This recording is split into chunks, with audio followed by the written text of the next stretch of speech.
നിയമസഭാ സമ്മേളനം ആരംഭിക്കാനിരിക്കെ പോലീസ് മർദ്ദനത്തിലെ സമരം പ്രതിപക്ഷം കടുപ്പിക്കും.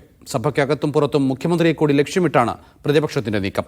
എല്ലാ സർക്കാരിന്റെ കാലത്തും പോലീസ് മർദ്ദനങ്ങൾ ഉണ്ടായിട്ടുണ്ടെന്ന് ചൂണ്ടിക്കാട്ടിയാണ് ഭരണപക്ഷത്തിന്റെ പ്രതിരോധം. പോലീസ് വേട്ടയുടെ ദൃശ്യങ്ങൾ പ്രതിപക്ഷം ആയുധമാക്കി കഴിഞ്ഞു. പതിവ് ചട്ടപ്പടി സമരങ്ങൾക്കപ്പുറം പോലീസ് ഉദ്യോഗസ്ഥരുടെ വീടുകളിലേക്കടക്കം മാർച്ച് നടത്തി കിട്ടിയ ആയുധത്തിന്റെ മൂർച്ച കൂട്ടാനും കോൺഗ്രസിനായി. തുടർച്ചയായി ആരോപണങ്ങൾ ഉയർന്നിട്ടും മുഖ്യമന്ത്രിക്ക് മൗനം. ഇതോടെ വിവിധ തലത്തിലുള്ള സമരങ്ങളിലേക്ക് കോൺഗ്രസ് കടന്നു.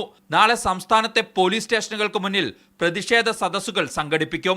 പോലീസ് മർദ്ദനങ്ങൾക്കെതിരായ ജനവികാരത്തെ പരമാവധി ഉപയോഗപ്പെടുത്താൻ 15-ന് തുടങ്ങുന്ന നിയമസഭാ സമ്മേളനവും പ്രതിപക്ഷം ഉപയോഗിക്കും.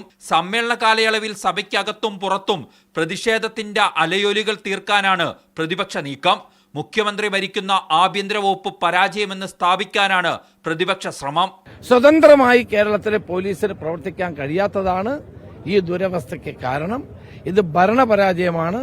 പിണറായി വിജയൻ ആഭ്യന്തര മന്ത്രിസ്ഥാനത്ത് നിന്ന് ഒഴിയുന്നതാണ് ഏറ്റവും നല്ലത് എന്നാണ് എന്റെ അഭിപ്രായം. തദ്ദേശ തെരഞ്ഞെടുപ്പ് അടുത്തിരിക്കെ ജനവികാരം എതിരാവുന്നത് തിരിച്ചടിയാകുമെന്ന് സർക്കാരും കണക്കുകൂട്ടുന്നു. പോലീസിനെതിരായ പരാതികളിൽ നടപടികൾ വൈകിയത് വീഴ്ചയാണെന്ന ആക്ഷേപം ഭരണപക്ഷത്തുമുണ്ട്. പോലീസിലെ പുഴുക്കുത്തുകളാണ് പ്രശ്നമെന്നാണ് സർക്കാർ വാദം. പോലീസിൽ എന്നും ഇങ്ങനെയുള്ള പുഴുക്കുത്തുകൾ ഉണ്ടായിട്ടുണ്ട്.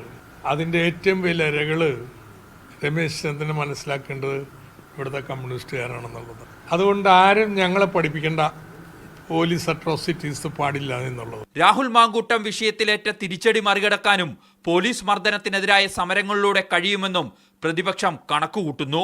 മീഡിയ 1 തിരുവനന്തപുരം.